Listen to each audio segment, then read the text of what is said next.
The Thom Hartmann Program, Viagra for your brain, although it does not lead to stiff thinking. And don't tell Limbaugh he'll want some. 34 minutes past the hour. Welcome back. It's our Brunch with Bernie, our Senator Bernie Sanders, our national town hall meeting.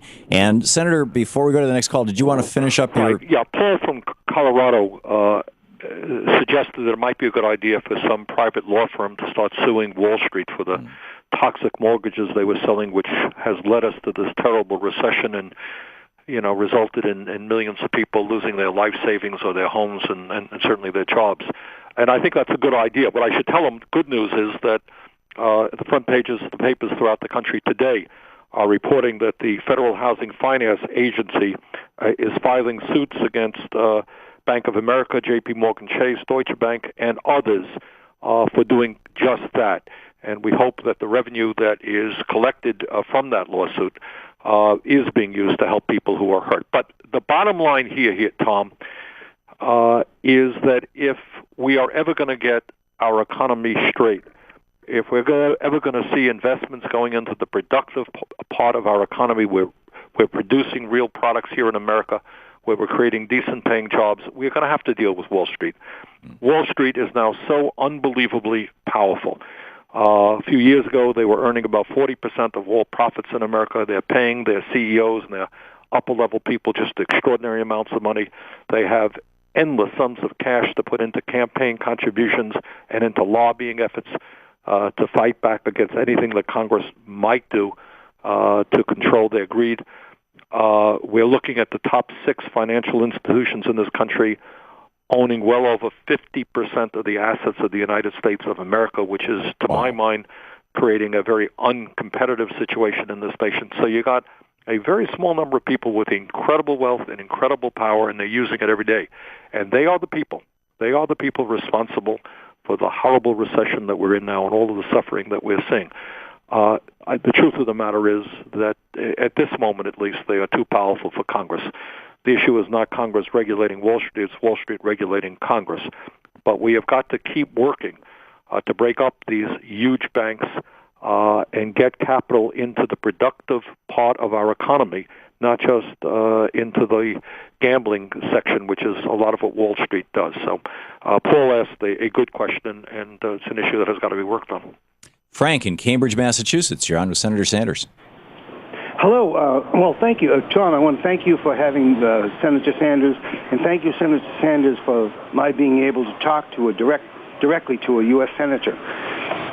My question is, my brother and my family a lot of my family have worked for the post office, and they just signed a contract where workers will be lowered down to 30 hours a week. So that means a full-time employee who has a family will now have to go out and get a second job to pay for it, because they've grown accustomed to this standard of living, $18 to $20 an hour. And they also had to sign away something like, I forget what, I don't know the details, but it was $5 billion into the future of their health insurance benefits or something like that, some crazy deal. Now, the point that I'm trying to make is that FedEx and UPS, my brother used to run a mailbox, etc. He sold it to UPS, and what they did was they used to, for things that were going to places like Montana and Idaho, New Mexico, they'd send it U.S. mail. It was a corridor of New York and Philadelphia, Boston, and that area that would get the FedEx treatment. All the others were shipped into U.S. United Postal Service. Yet everybody is downgrading, criticizing these employees, this group of employees. Like I think it's hundreds of thousands in the United States, and no one is saying any. Well, they had some little thing on C-SPAN about it, where they had to give and take and back and forth. Frank, pardon my interrupting you, but is there a specific question in here? Yeah, I don't know. I haven't heard a word about this anywhere. Well, and yet, I just hear it from the grapevine, from my brothers and my sisters, and I wonder why is this all this stuff buried? These things are really important to I got it. And thank you, Frank. You make a very good point. Obviously, the Postal Service is undergoing transformation. Email has replaced a lot of normal letters, the letters that the postmen were delivering. But I think historically, postal jobs were solid jobs, good wages, a union, good benefits. And while we work to make sure that the post office is relevant for the 21st century, we do everything that we can to protect the wages and benefits that federal employees have. One of the things that's happening, Tom, and it's not just postal workers, it is federal employees in general. Our right-wing Republican friends through state legislatures and conservative governors are attacking public employees. And this is everything to do with the race to the bottom. Instead of saying, isn't it a good thing that we have millions of public employees, federal, state, local employees, who earn decent wages and have good benefits, and let's see if we can raise wages and benefits in the private sector to that level. What we're seeing is the race to the bottom, where right-wing governors are saying, see, these guys have more than you. They have a better pension than you do, better health care than you do. We're going to take it away from them. And the logic of all of that, the logical conclusion of all of that, is that wages continue to go down. We had a call earlier in the show about why wages were so low in the engineering industry. Wages continue to go down, and we begin competing really with China. And that's not where we want to go. We want to build the middle class, not see it collapse. Jim in Los Angeles, listening on Clear Channel's KTLK. You are on the air with Senator Sanders. Thanks so much. Senator Sanders, a privilege. There's an economic law, capital flows to cheap labor. And this is a thing that we're fighting today because businesses are going to look for the cheapest labor they can find. So what I say is basically three things. Companies that outsource labor, we've got to be able to penalize them in some manner. They lose any kind of tax advantages or incentives to send labor out of the country. Number two, our trade policies. We have to eliminate these free trade zones, which are poison for this country. And we have to add increased tariffs. And number three, we've got to control immigration, legal and illegal, because all that does is dilute our labor pool domestically. And I think if we could do those three things, that'd go a long way to completing jobs. How do you feel about it? Well, this is how I feel about it. It's an issue that I've been very actively involved in over the years, and Tom and I have talked about it a whole lot. Here's the reality. The reality is that it is harder and harder to buy products manufactured in the United States of America. And we're not just talking about sneakers or shirts. You're increasingly talking about high-tech products. A piece in the paper today is that even in the solar industry, and some of us believe that we've got to transform our energy system away from fossil fuel, China is now whipping us. They have invested very heavily in wind and solar. American solar companies are going out of business. We have lost 50,000 factories in the last 10 years, some of it due to other factors, but a lot of them due to trade, millions of good-paying jobs. This is an issue that does not get the kind of discussion that it needs, in my view. NAFTA, CAFTA, permanent normal trade relations with China were a disaster. I personally voted against all of those trade agreements. And I think that what you need are trade policies that are based on fair trade principles, not unfettered free trade. And if American workers are being forced to compete against people who make pennies an hour in countries where there are no environmental standards, I think that's grotesquely unfair. That's just wrong. Can't continue. So what we need to do is to do some really hard thinking and make policy which demands that these very large corporations, General Electric, all of the other ones, that want us to buy their products. You turn on TV tonight, you're going to have a million ads telling you, buy this, buy that, buy that. And you're going to be asking, how many of those companies are actually producing those products here in the United States of America? So I think we have to call a spade on this issue. The current trade policies of the United States have failed. Huge trade deficits, loss of millions of good-paying jobs, the collapse of our manufacturing sector, the loss of a lot of white-collar jobs as well. So I would agree with you. The time is now rethink it, and I will be very active in that. We are working a little bit, I got to tell you, with federal institutions like the Smithsonian and like some of the other companies that sell products at federal parks, at national parks, and so forth, to demand that they are buying products to sell that are manufactured in the United States. But the overall goal is American corporations are going to have to reinvest in this country, not just in China. So I'm in absolute agreement with you. Bernie, we just have 15 seconds. I had Stephen Chu on the program yesterday or the day before. I was in Vegas for the Clean Energy Conference. And I asked him, in 1935, Roosevelt passed the Buy American Act. It was literally called that, which requires federal agencies to always source from the United States first. It's still on the books. I said, will the DOE start enforcing this? And he said, we're looking at it. And we had the Secretary of the Navy on, and he said the Navy's starting to look at this. So a thought. Right? I think there's growing understanding that the current system is not working, that our manufacturing base is in rapid decline, and a great economy can't survive unless we build the products that we consume. All right, and start enforcing that law that basically Reagan stopped enforcing in the 80s. Senator Sanders with us here, Bernie Sanders. You're listening to the Thom Hartmann Program. Visit ThomHartmann.com for audio and video archives. It's Brunch with Bernie. Your phone calls for Senator Bernie Sanders. Check out his website, by the way, sanders.senate.gov. It's a treasure trove. And welcome back. Thom Hartmann here with you, and Senator Sanders on the line with us. Tom in Steuben, Maine. Tom, thanks for watching us on Free Speech TV. What's up? You're on the air, Senator Sanders. Great program, and thank you for Bernie Sanders, a wonderful person, wonderful human being. Senator Sanders, why do we continue to call these corporations that have taken these jobs and taken these markets out of the United States and they're doing all this manufacturing internationally, why do we continue to call them American corporations and treat them with all the benefits, tax advantages of American corporations? Why don't we call them international, multinational corporations and tax them appropriately? I agree with you, Tom. Virtually every major corporation in this country has been laying off large numbers of American workers, moving to countries where they're paying people very low wages.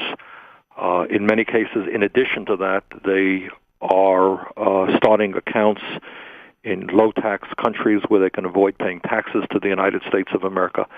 It is clear that for many of the major corporations, they could care less about the people of this country, and that they see their responsibility only to their shareholders, only to their CEOs, who get, in many cases, exorbitant salaries.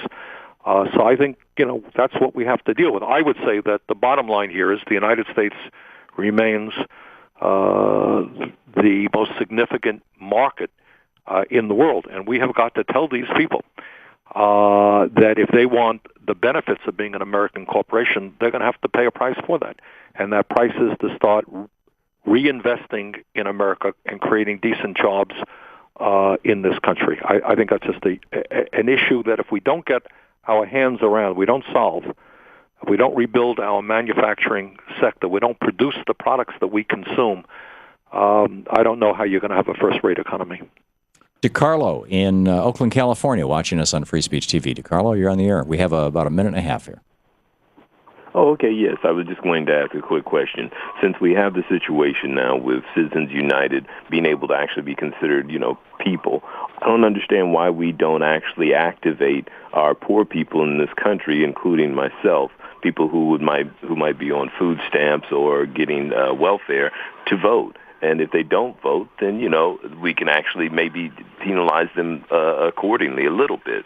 But we can get them injected into the democratic process.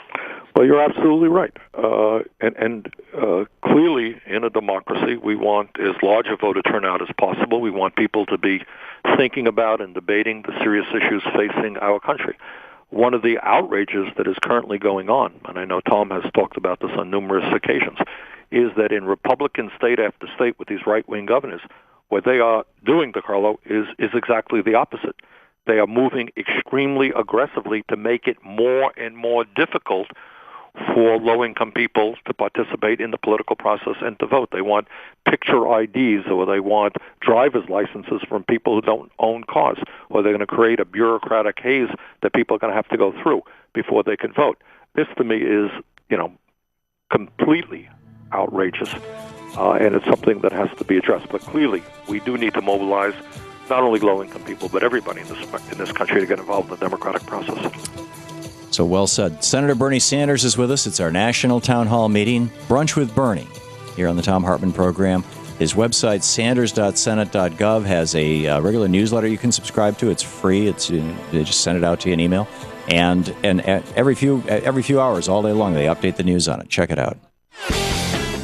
Welcome back. It's our Brunch with Bernie hour. Senator Bernie Sanders on the line with us, and Michael in Gettysburg, Pennsylvania. You are on the air with Senator Sanders. Tom, before I take the next question, sure.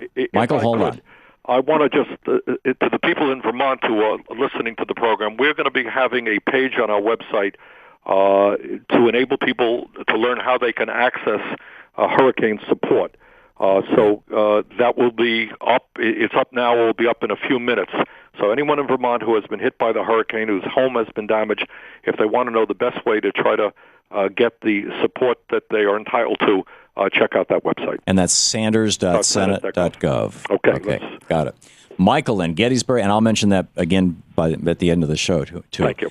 Michael, and in fact, I'll mention it several times throughout the day. Michael in Gettysburg, Pennsylvania. You're on with Senator Sanders. Okay, well, I want to know why we're sitting here wringing our hands waiting for these big corporations to start hiring people. Why don't we do what they did in Argentina when the economy collapsed? The employees took over the manufacturing. Why doesn't the government start promoting that? I've seen some programs on Free Speech TV and Link TV about how there are cooperatives that are run by employees, and we'll have to worry about these corporations pulling out, trying to save $1 or make more money. That's pretty much it. Michael, you are absolutely right. We have introduced legislation to help workers run their companies. And in Vermont, I have to tell you, there are a number of companies that are doing just that, and by and large, they're doing it very, very well. We have companies all over the state that are either worker co-ops or ESOPs, employee stock ownership programs, where employees have significant input. And I am very, very strongly supportive of that concept for the reasons that you gave. When people are invested in ownership, they feel much better about themselves. They're not just a cog in a machine. They make decisions. They are part of making that company successful, and on a human level, that means a great deal. And second of all, as you just indicated, when the workers own a company themselves, they're not going to be moving to China. They're going to be trying to grow that company and create more jobs and do better for their community. So I am a great fan of that. We have some legislation to make it easier. You have, in many instances, small, medium-sized companies that are started by somebody who would like to be able to leave the company to his or her employees. Sometimes the tax law makes it difficult to do that. So we are working in ways to make it easier to see that transformation. But your point is absolutely right, Michael. That's great. Mike in Delphi, Indiana. You're on the air with Senator Sanders. Hey, thank you. My senator, one of my senators, Richard Lugar, has proposed a federal sales tax amounting to 23%. I called his office and told him I didn't like the idea that 23% of my income is not 23% of a billionaire's income, and so my tax is a lot higher. He sent me a reply, which I'm sorry I've misplaced, but he said he'd do away with the IRS. He would make allowances for down to poverty level or something, but I'm still not buying it. What do you think, Senator? Well, I think you're absolutely right to be extremely skeptical of those ideas. You know, what you have is, and I like Dick Lugar personally, but what you have is a lot of, people far to the right of Lugar who say, let's eliminate all taxes. Taxes are terrible. Let's get rid of the IRS. And what all of that stuff is about is to fight very strongly against the concept of progressive taxation. A sales tax is regressive. You go in, and we have sales taxes right now. You're filling up your gas tank. If you're driving a brand new Cadillac and you're a multimillionaire, you're paying the same federal sales tax as you are if you're making $10 an hour traveling long distances to work. In my view, in general, the goal of taxation should be based on ability to pay. If you are a millionaire and a billionaire, you are asked to pay a substantially higher tax rate than somebody who's making $25,000 or $30,000 a year. What a lot of these right-wing organizations, in one way or another, and they have a whole lot of different ideas, essentially want to shift the tax burden, and they've been successful in recent years, but shift it even more to the middle class and working people. That's number one. And number two, they want to substantially cut back on federal revenue, which they have also been successful in, so that we don't have the ability to provide health care to people who need it, education to people who need it, rebuild our infrastructure, because many of these people really do not believe, in many respects, in the concept of government in general. Mark in San Francisco, you're on the air with Senator Sanders. Thanks for taking my call. This seems like a national issue to me because California is one of the big suppliers of food for the nation. I feel like there's a real lack of monitoring information being provided to the public about the fallout from the Fukushima radiation leaks. Senator Sanders, is there something you can do to shake loose the regulatory agencies so that we can start having information? There seems like there's no information being given to the public. Mark, that question came up, I think, last week. I think you're right. I mean, what I have noticed, Tom, and you tell me if you know something that I don't know, but there seems not to have been, after the disaster and the reporting on the disaster, there was not a whole lot of media discussion about the long-term impacts of radiation in Japan. Am I missing something? No, there's not, and neither is there in the United States. And in fact, I forget which government agency it is, but we had a bunch of nuclear reactor detectors that were running, and we actually turned off a number of them. Problems over. This was back in May. And I can tell you, as somebody who's on the Energy Committee, on that committee, you have a whole lot of proponents of nuclear energy who have actually been beating up on the chairman of the Nuclear Regulatory Commission, Greg Yatska, who's trying to do, I think, a halfway decent job.